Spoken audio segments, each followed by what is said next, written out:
اعوذ باللہ من الشیطان الرجیم بسم اللہ الرحمن الرحیم۔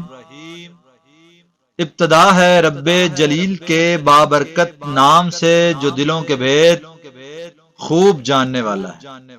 میری دعا ہے کہ اللہ تعالی مجھے حق اور سچ بیان کرنے کی توفیق عطا فرمائے۔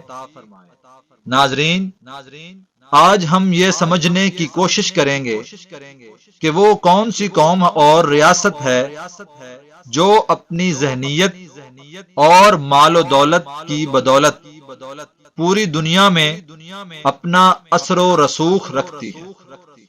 جی تو ناظرین، اسرائیل جنوب مغربی ایشیا میں واقع ایک یہودی ریاست ہے جس کا کل رقبہ 26,990 مربع کلومیٹر ہے۔ اس کے شمال میں لبنان، جنوب میں مصر، مشرق میں اردن اور فلسطین، جبکہ مغرب میں بحیرہ روم واقع ہے۔ 1948 سے پہلے دنیا پر کسی اسرائیلی ریاست کا وجود ہی نہیں تھا۔ آج یہ ریاست اپنے چالاک ذہنیت اور بے پناہ پیسے کی بدولت دنیا کے 80% ممالک پر کسی نہ کسی طرح سے اپنا اثر و رسوخ رکھتی ہے۔ پہلی جنگ عظیم کے دوران جب برطانیہ، فرانس اور ان کے اتحادی مالی طور پر مشکلات میں تھے تو یہودیوں نے اس موقع پر ان کی مالی امداد کرنے کا فیصلہ کیا کہ اس جنگ کے بعد فلسطین میں یہودیوں کے لیے ایک الگ ریاست قائم کریں گے۔ تو جنگ ختم ہونے کے بعد اس بات پر پلاننگ ہوتی رہی۔ اس وقت فلسطین میں موجود یہودیوں نے پوری دنیا میں اپنے ہم فرقہ لوگوں کو یہودیوں کو یہاں اکٹھا ہونے کی دعوت دی تاکہ وہ اکٹھے ہو کر ایک الگ ریاست کا قیام وجود میں لا سکیں۔ یہودیوں کا فرانس، برطانیہ اور بڑی بڑی طاقتوں سے پہلے ہی معاہدہ ہو چکا تھا کہ جنگ کے بعد فلسطین کو 2 حصوں میں تقسیم کریں گے۔ 1948 میں اقوام متحدہ نے ایک قرارداد کے ذریعے فلسطین کو 2 حصوں میں تقسیم کیا۔ اس طرح اسرائیلی ریاست کا قیام عمل میں آیا۔ اس وقت اسرائیل کی موجودہ آبادی 88,94,000 سے زیادہ ہے، جن میں 74% یہودی، 17% مسلمان اور 5% دوسرے مذاہب کے لوگ آباد ہیں۔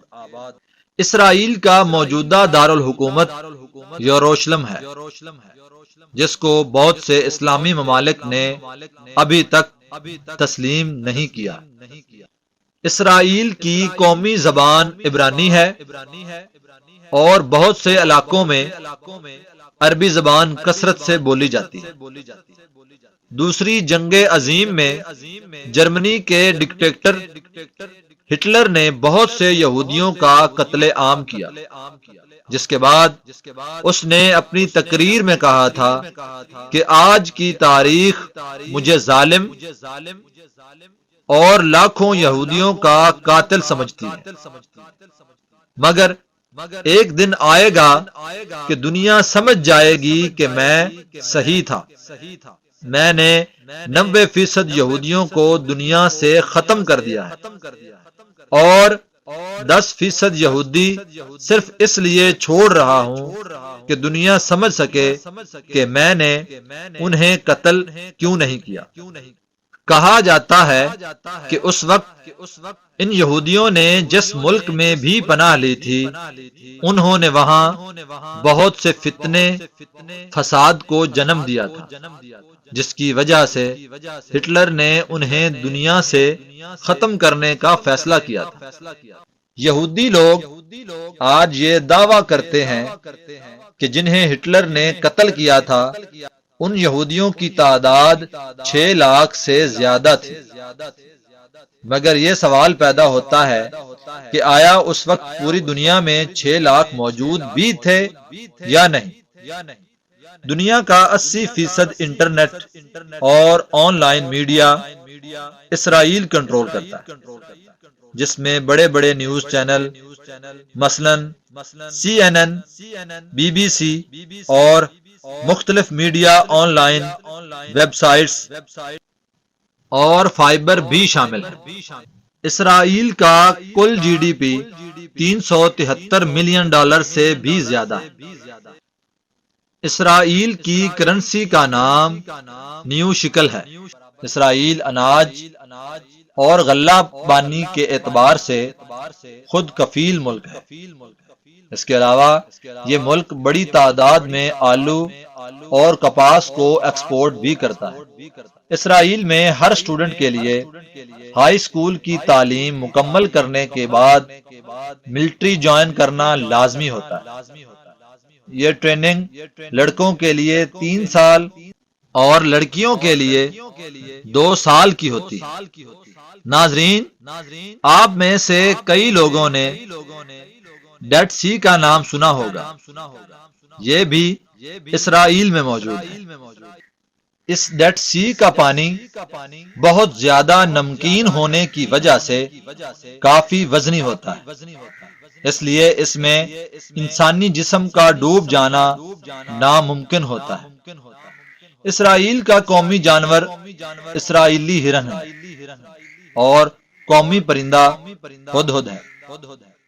جی تو ناظرین، آج ہم نے اسرائیل کے بارے میں سمجھنے کی کوشش کی کہ اسرائیل کا وجود کس طرح عمل میں آیا اور اسرائیل کے خفیہ مقاصد کیا ہیں۔ تو میری دعا ہے کہ اللہ تعالی تمام امت مسلمہ کو غیر مسلموں کے فتنے اور فسادات سے محفوظ فرمائے۔ وآخر الدعوانا ان الحمدللہ رب العالمین۔ السلام علیکم ورحمۃ اللہ وبرکاتہ۔ ابتدا ہے رب جلیل کے بابرکت نام سے جو دلوں کے بید خوب جاننے والا ہے۔ ناظرین، انسان دنیا میں آنے کے بعد بے شمار گناہ اور فسادات میں مشغول رہتا ہے۔ انسان اپنی زندگی میں جھوٹ، چغلی، غیبت اور شرک جیسے گناہ بھی کرتا ہے، جبکہ ایک فرشتہ اپنی زندگی میں دن رات اللہ تعالیٰ کی عبادت میں مصروف رہتا ہے۔ پھر بھی اللہ تعالیٰ کی طرف سے انسان کو بشارت ملی ہے کہ وہ فرشتوں سے زیادہ افضل اور بہترین ہے۔ سوال ذہن میں آتا ہے کہ ایسا کیسے پاسبل ہے کہ فرشتے جو دن رات اللہ تعالیٰ کی عبادت میں مصروف ہیں، جو کوئی گناہ بھی نہیں کرتے، اور دوسری طرف ایک انسان دن رات اللہ تعالیٰ کی حکم کی عدولی کر رہا ہے، گناہ کر رہا ہے، دنیا میں زمین پر فسادات پھیلا رہا ہے، پھر بھی وہ دن رات عبادت کرنے والے فرشتے سے زیادہ افضل ہے۔